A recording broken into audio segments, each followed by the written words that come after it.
Hello everyone and welcome to the FAI Wire's first video update. My name is Gabe, coming to you from our attic studio here in Northern California. Apologies if you hear some background noise. We've been experiencing some inclement weather here, much like the rest of the United States this weekend. So you may hear some rainwater running through pipes above my head. So apologies for the background noise, but we're very excited and honored to have you with us today.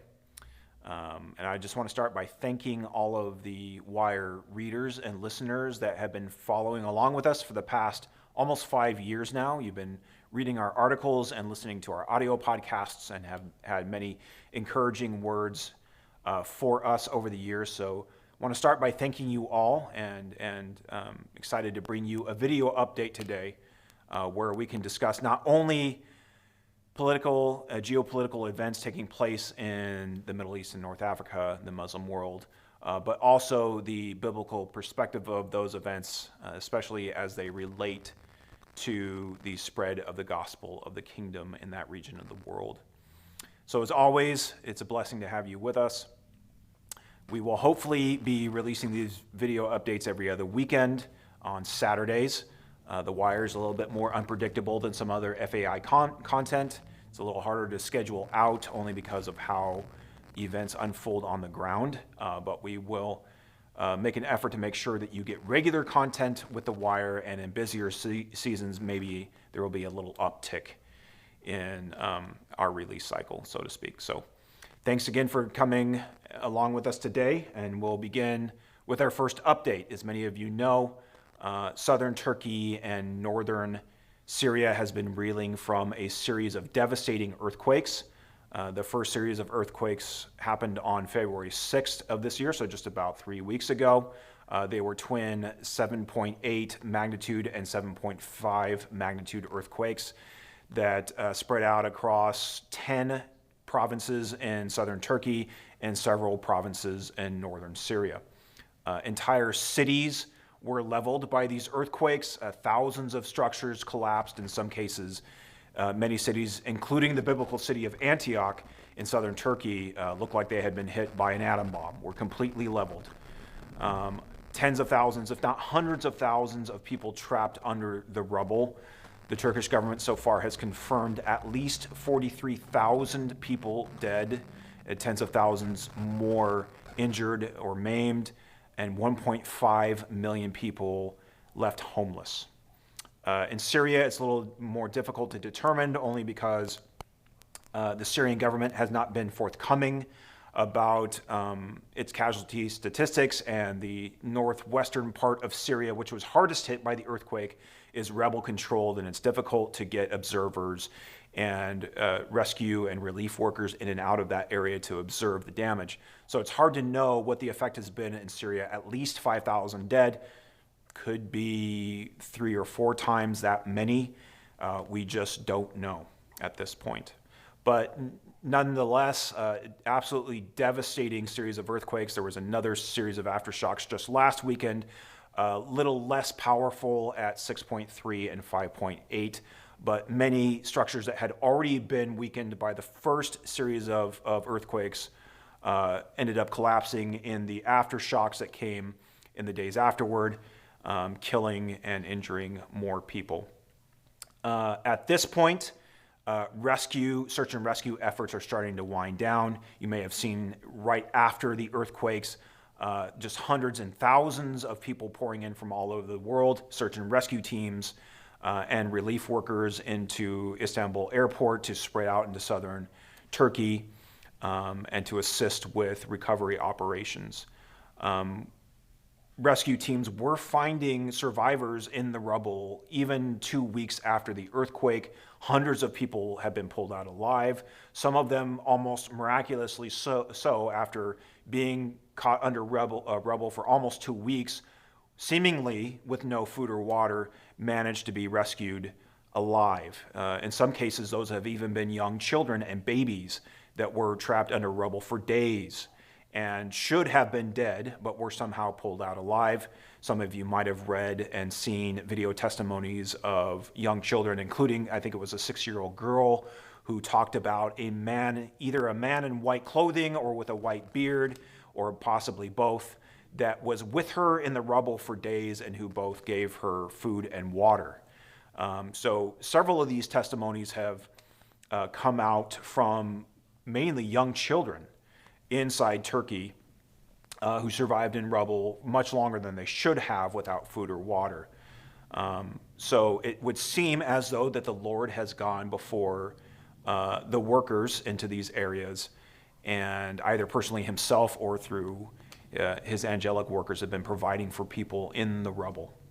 So some miraculous stories there, which beg the question, what is God doing in and through all of this?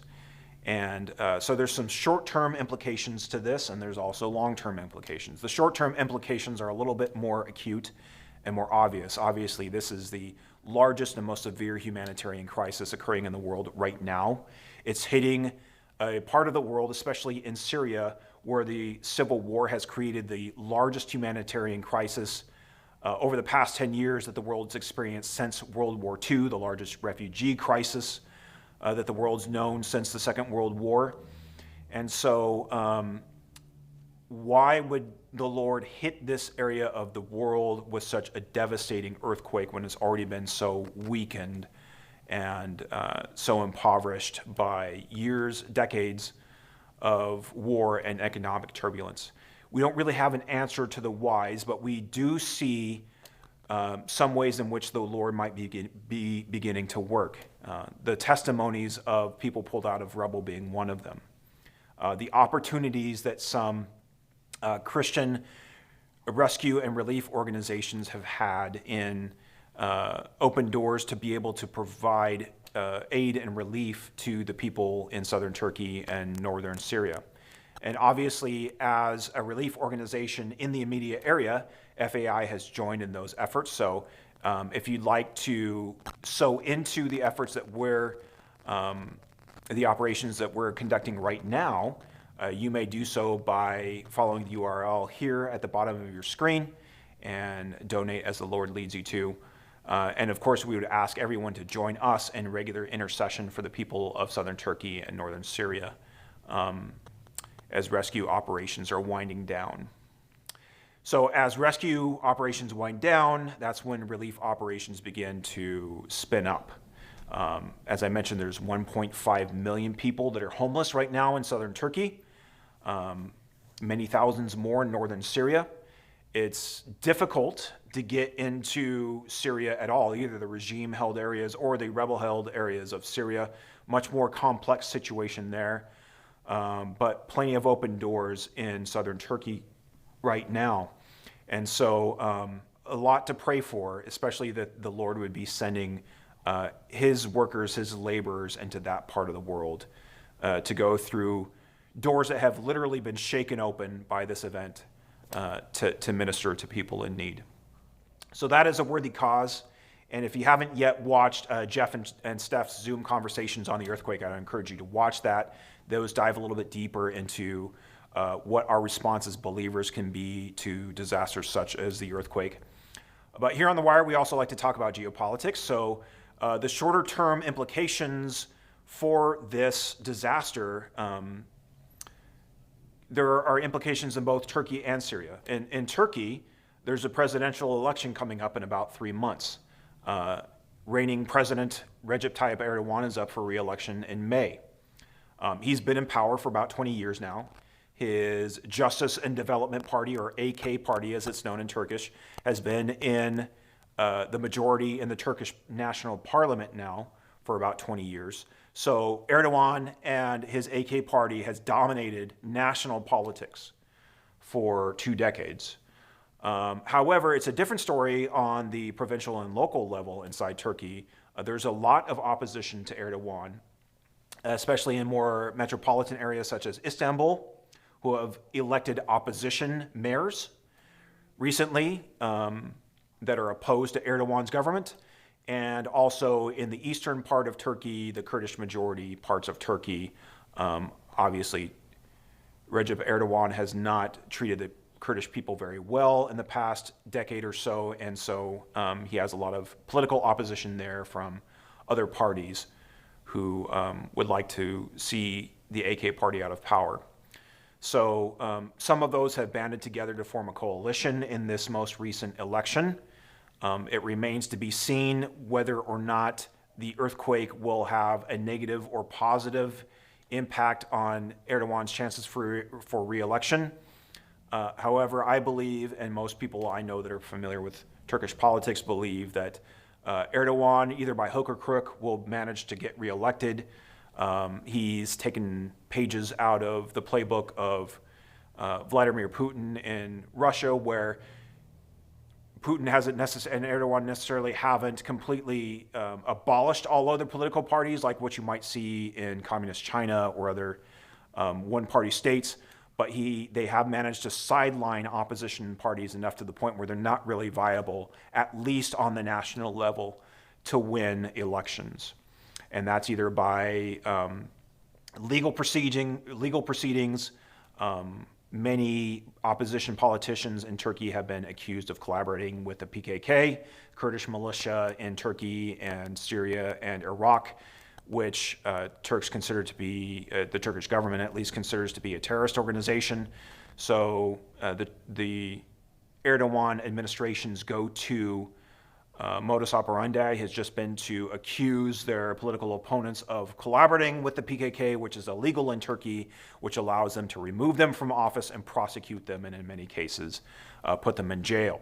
So that is how Erdogan, over the past 10 years or so, has managed to sideline his opposition and consolidate power in Turkish politics.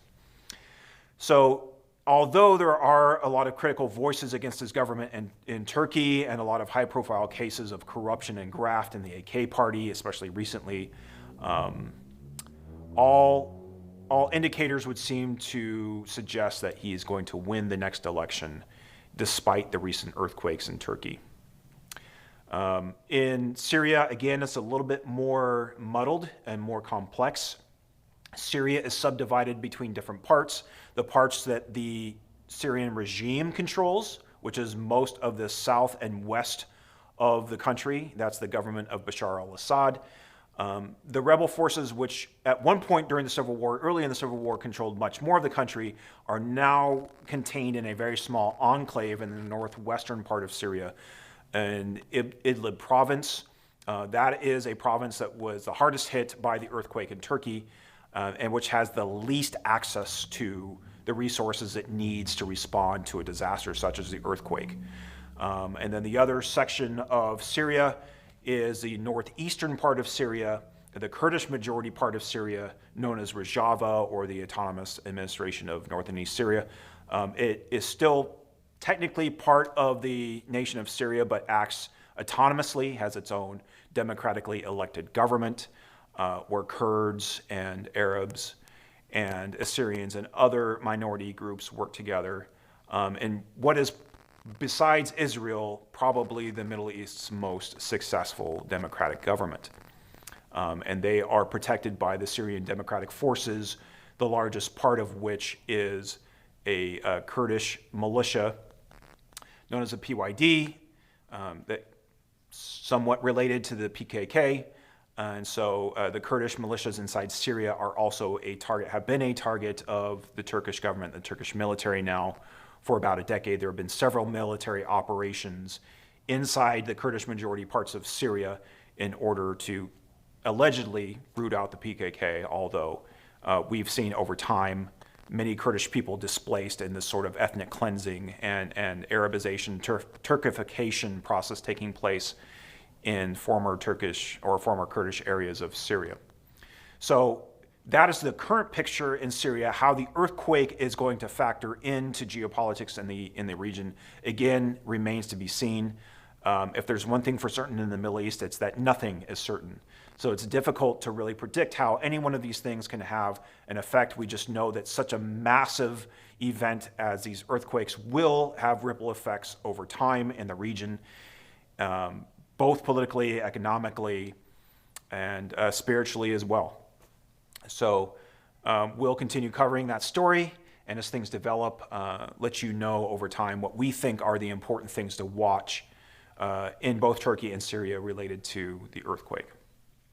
The other big story for this week, and this is more of a sleeper, but it is just as consequential in the long run as the earthquake, is the ongoing contention between the state of Israel and the government of Iran. That tension is playing itself out in a few different ways. One of the most obvious and upfront ways that it's manifesting right now is in Israel's ongoing conflict with jihadist militant groups in the West Bank. As many of you know, Hamas terrorist organization and their lackeys, the Palestinian Islamic Jihad organization, have ruled the Gaza Strip, which is the small enclave that borders Israel and Egypt along the Mediterranean Sea. They've ruled that enclave now, Hamas has at least, for the past 12 years. Hamas has not traditionally had much of a presence in the West Bank, which borders Israel and Jordan. That territory has been ruled by the Palestinian Authority, which is the official government of the Palestinian people. And the majority party in that government is the Fatah party. Fatah and Hamas have been rivals, have been enemies, have killed each other over the years and pushed each other out of their respective territories. So right now there's not really any Fatah presence in Gaza. And up until recently, until a few years ago, there was not much of a Hamas or Islamic Jihad presence in the West Bank. That has begun to change for several reasons. Marco Moreno expanded on this in his recent update. So if you haven't watched it yet, on the Moreno report, I think from a couple of weeks ago, you can go back and watch that. He talks a little bit about what's happening in the West Bank. But essentially, the Israeli government and the Israeli Defense Forces, the Israeli military, have done an excellent job of containing Hamas and Islamic Jihad inside Gaza.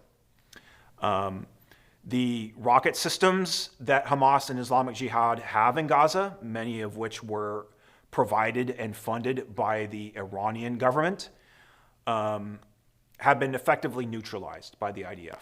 The Iron Dome missile defense system has become so adept at shooting down any rockets launched across the Gaza border into Israeli territory that Hamas's rocket arsenal is almost rendered moot.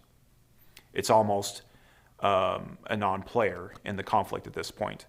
Hamas has tried several other tactics to try to attack Israelis. They've tried infiltrating through the fence. There's entire battalions of the IDF are right on the other side of the fence that, as far as we know, have almost always captured them. Hamas has tried to tunnel under the fence. Israel's developed a super secret advanced tunnel detection technology that has allowed them to find and destroy those tunnels. Hamas has gotten desperate enough to float balloons over the Gaza fence with explosives attached to them that sometimes set afire in dry grass but don't really do much other damage. So at this point, Hamas and Islamic Jihad in Gaza anyway are effectively sidelined. Like I said, they're a non-player. So this has led Hamas to look for ways to attack Israel on a different front. And over the years, as Iran has increased its presence in Syria, fighting alongside the Syrian government for control of the territory of Syria. It has the IRGC, the Iranian Revolutionary Guard Corps, has established a presence along the Israeli border in the Golan Heights. So there's a line of demarcation in the Golan Heights, this sort of mountain range that plateau mountain range that runs up across Israel and then back down again into Syria. Israel controls about 2/3 of the Golan Heights since the late 1960s. The other third, roughly or so, is controlled by the Syrian government. And we know at this point that both the Iranian Revolutionary Guard Corps and Lebanese Hezbollah, which is a militia that was founded by the IRGC and funded and armed by the IRGC going back to the 1980s. We know that they have a presence in the Golan Heights right on the other side of the border. In fact, the Israeli army can at times observe their activity right on the other side of the border, and has conducted airstrikes and tank strikes and other cross-border strikes, even recently to neutralize Iranian and Hezbollah presence there.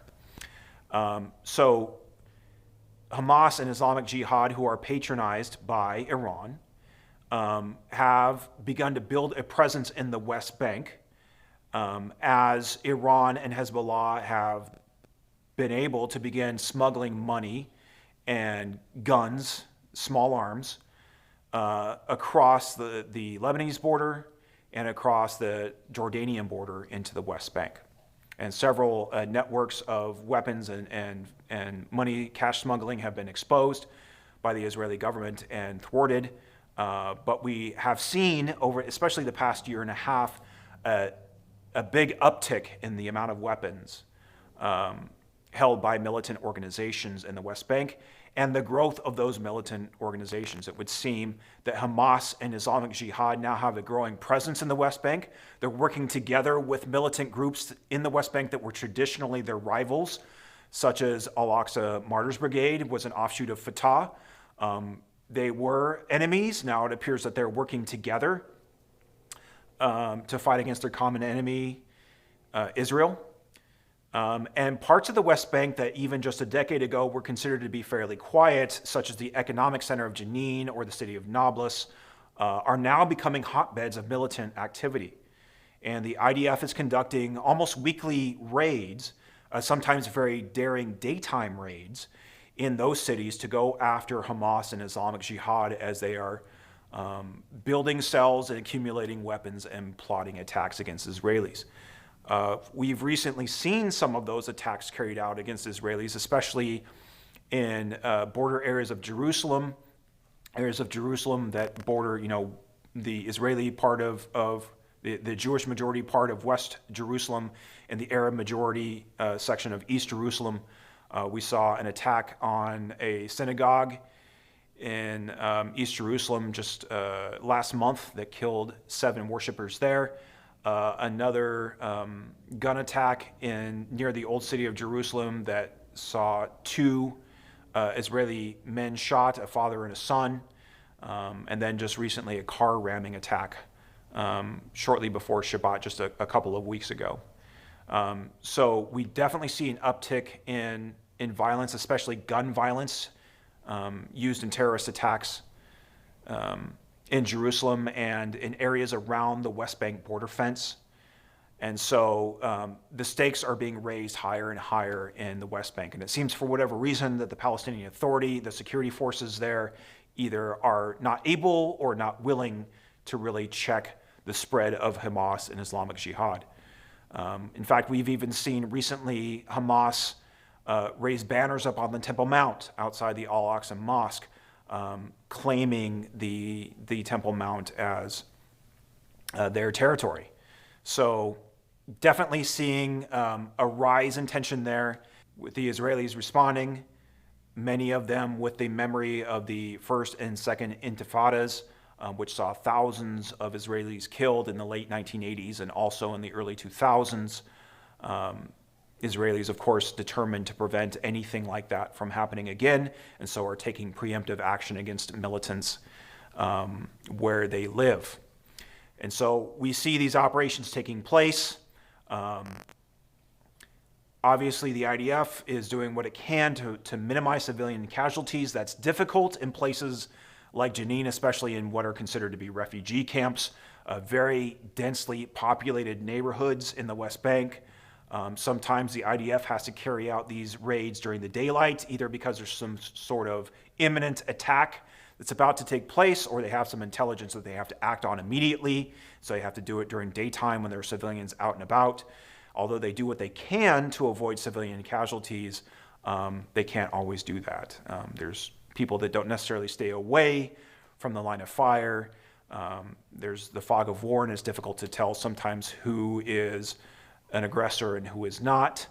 And so, unfortunately, sometimes civilians die in those scenarios. In the most recent raid in Jenin just a couple of days ago, there were either 10 or 11 Palestinians killed. I believe at this point it's confirmed 7 of them were militants, possibly 3 or 4 were civilians. So all of these add to the ongoing conversation, not just within Israel and the Middle East, but across the world about Israel's actions in the West Bank, with the two ends of the spectrum being that Israel needs to do what it needs to do in order to ensure security. The other end of the spectrum being that Israel is illegally occupying the West Bank, which is its ancestral homeland, and committing apartheid against Palestinians and committing war crimes against Palestinians. And so that conversation goes on, and as the hot war intensifies, we can also expect the international dialogue to also intensify. The other side of the coin with the contention between the state of Israel and Iran is Iran's growing nuclear program. And as many of you know, Iran has had a nuclear program at least for 20 years now that really came to the forefront, became public shortly after the American invasion of Iraq in 2003, or at least when they started to kick it into gear. Over the years, there have been several instances where the Israeli government, usually led by Bibi Netanyahu as prime minister, have drawn a line in the sand saying that they would not allow the Iranian government to produce enough highly enriched uranium, uranium being the nuclear fuel. They would not allow the Iranian government to enrich uranium to the point where it could be used in a nuclear weapon, that they would do whatever they had to do in order to prevent that. According to the Iranian nuclear deal that was struck between Iran and the 5 European powers back in 2015, Iran is only allowed to enrich uranium to about 3.5%. They were only allowed to have a certain amount of nuclear fuel, only certain types of enrichment reactors were allowed to be used, and all of this had to be observed by the International Atomic Energy Agency, which was supposed to be given access to all Iranian nuclear facilities for inspection. What we know now is that Iran has been enriching uranium to much higher levels, much more than would be used for civilian purposes, say like for power generation or for medical devices or other legitimate uses of nuclear power, but has been flaunting the fact that it's enriching uranium to 60% and above for about the past year and a half now. So not even attempting to hide the fact that they're enriching uranium to levels far above what's needed for civilian uses, what could really only be ultimately used in the long run for nuclear weapons. The red line that Bibi Netanyahu literally drew with a red Sharpie in front of the United Nations General Assembly back in 2015 was uranium enrichment at 90%. So 90% is the point at which you have fuel that's enriched enough to be able to build a nuclear warhead. And Iran has short and medium range missiles that can reach Israel and even into Europe, that if it were able to develop nuclear weapons and develop the technology needed to mount those weapons onto a missile, could deliver nuclear weapons to Israel and to European countries and countries across the Middle East and Central Asia. So that obviously has been a red line for Israel, at least according to the United States government, publicly has been a red line for the US government, that it would simply not allow Iran to develop a nuclear weapon with highly enriched uranium. Just last week, the IAEA reported that during one of its inspections inside Iran, it found trace amounts of uranium that were enriched to 84%, meaning that Iran, at least on a small scale, is close to enriching uranium to weapons grade level. Perhaps not yet enough to develop a bomb, but that's only what the IAEA knows about or is publicly talking about. And we can be assured that the United States and Israel, with the best intelligence agencies in the world, if Iran is enriching more uranium to that level, that they're aware of it. And so it would seem that we're quickly approaching that 90% red line. And now that Benjamin Netanyahu has been reelected to the premiership of Israel and is back as the leader of the Israeli government, we can expect that once that red line has been reached, if it hasn't yet been reached already, that the Israeli government and the Israeli military will take action as promised, if need be, unilaterally. Of course, we don't know what's going on behind closed doors between the Israeli government and the United States or various other allies in the region, but we can expect that that is the number one topic of conversation right now, is how close is Iran to actually building a bomb, and what is the point at which it's too late to prevent them from doing so. And that would determine when Israel would need to take action. When that happens and how that happens, it remains to be seen. We have maybe some clues. Back in the 1980s, Israel, in a rather daring airstrike, flew its fighter jets across Syria into Iraq and bombed a nuclear reactor in Iraq during the Saddam Hussein era and destroyed Saddam's nuclear program. They did the same in Syria to destroy a nuclear reactor that was being built by the Syrian government with the help of the North Korean government about a decade ago, a little more than a decade ago. So we could deduce that possibly in the same type of scenario, Israel would conduct airstrikes against Iranian nuclear facilities. So far, over the past few years, Israel's been attacking, at least unofficially, been attacking Iranian nuclear sites in different ways, with cyber warfare, with assassinations of top nuclear scientists inside of Iran, with sabotage of nuclear facilities. And all of these things have done the work of slowing down the Iranian nuclear program and giving the Israeli government information that it needs about the program. But none of those have stopped the program. And so it would seem that we're coming close to a decision point for not only the Israeli government, but for the Western world and for the Iranian government as to whether or not Israel and Iran are going to enter into open conflict with each other. Certainly, a campaign of airstrikes led by Israel to destroy nuclear facilities would provoke a response from Iran. The Iranian regime has managed to hang on now for 40 years, especially in the last 15 years as it's encountered a lot of opposition from its own people, most recently last fall, and has managed still to consolidate power and cling to power inside Iran. So it would appear that the regime's not going to disappear. It's not going to go away. And the nuclear issue, the nuclear question will have to be answered at some point, likely in the near future. How Iran responds to not a nuclear strike, but how it responds to Israeli airstrikes has yet to be determined. Iran does not have conventional forces that can compete with Israel, an army or a navy or an air force that can compete with Israel. And the two countries are divided by several hundred kilometers across Iraq and Syria. So what we would think of as sort of a conventional air war or land war or sea war are probably out of the question for Iran. Iran does have a large arsenal of missiles, both short and medium range missiles, many of them precision guided missiles, that could reach Israeli cities. So it could be expected that in the event of an Israeli airstrike that those missiles could be used against Israeli civilian areas, much like Saddam shot Scud missiles into Israeli cities during the first Gulf War. So that is one thing we could see happen in a war between Israel and Iran.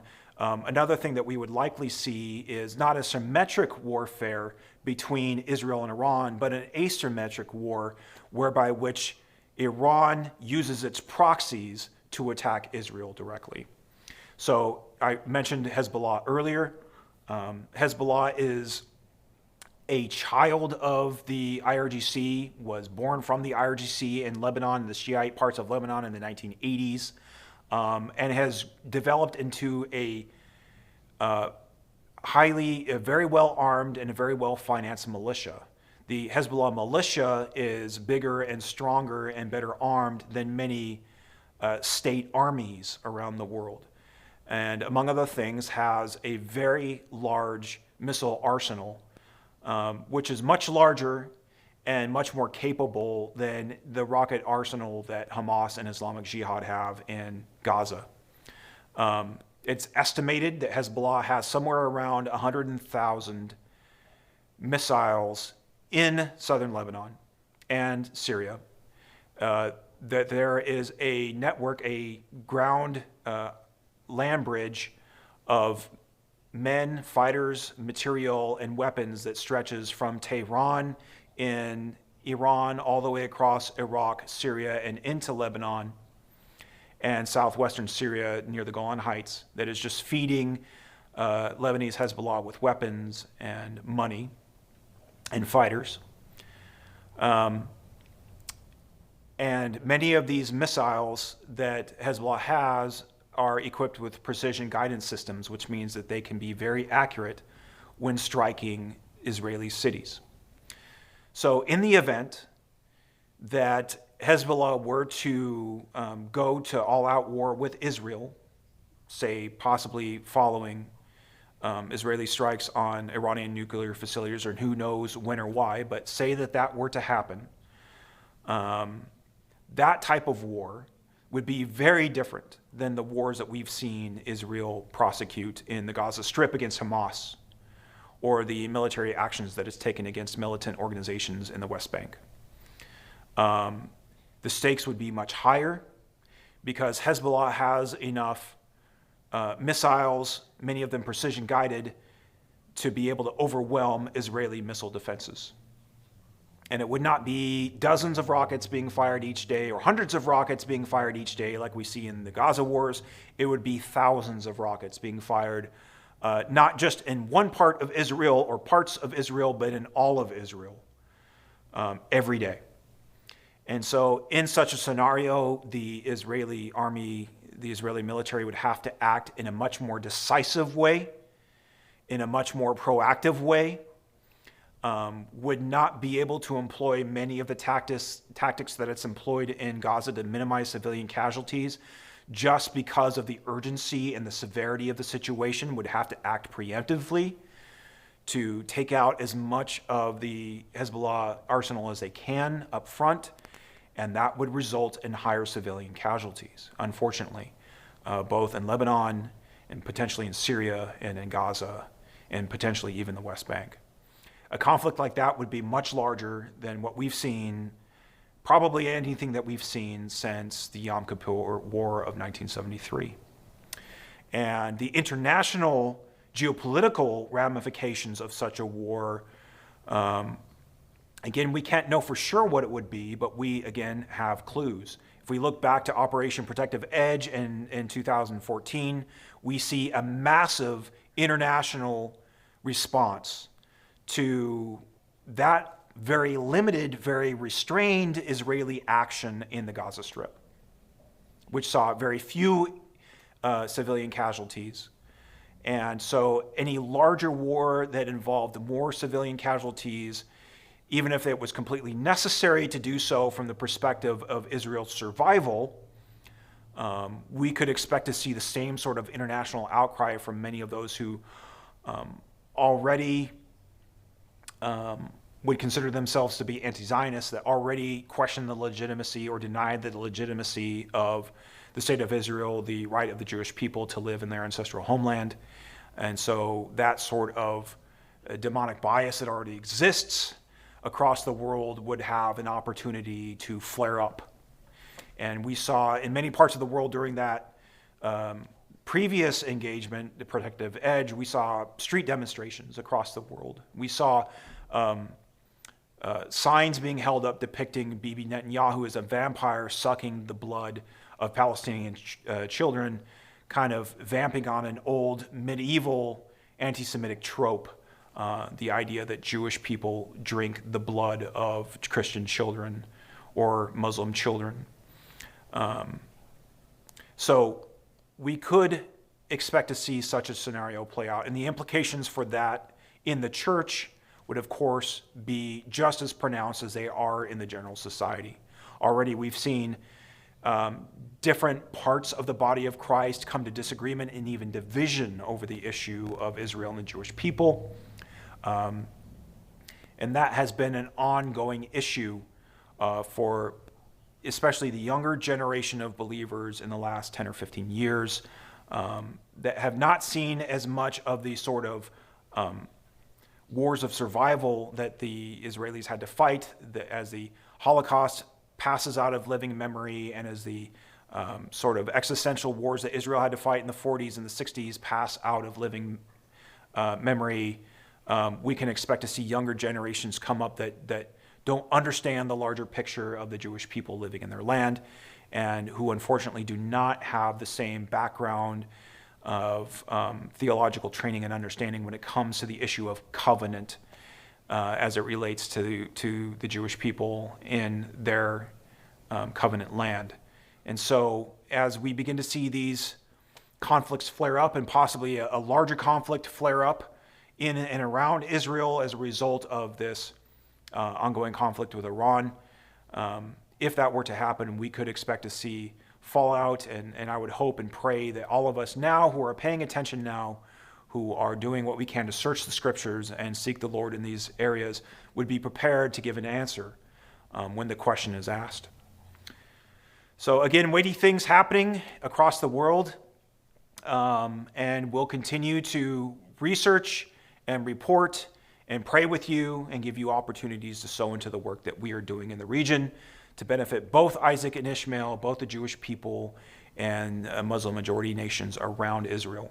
Thank you again. We love you all. We will continue to pray for you and your congregations. We love hearing from you and about what God's doing at home, on the home front, and we pray that you would continue to pray for the work that we're doing on the war front. In the meantime, we'll continue to have the wire working between us. So blessings to you, and Maranatha.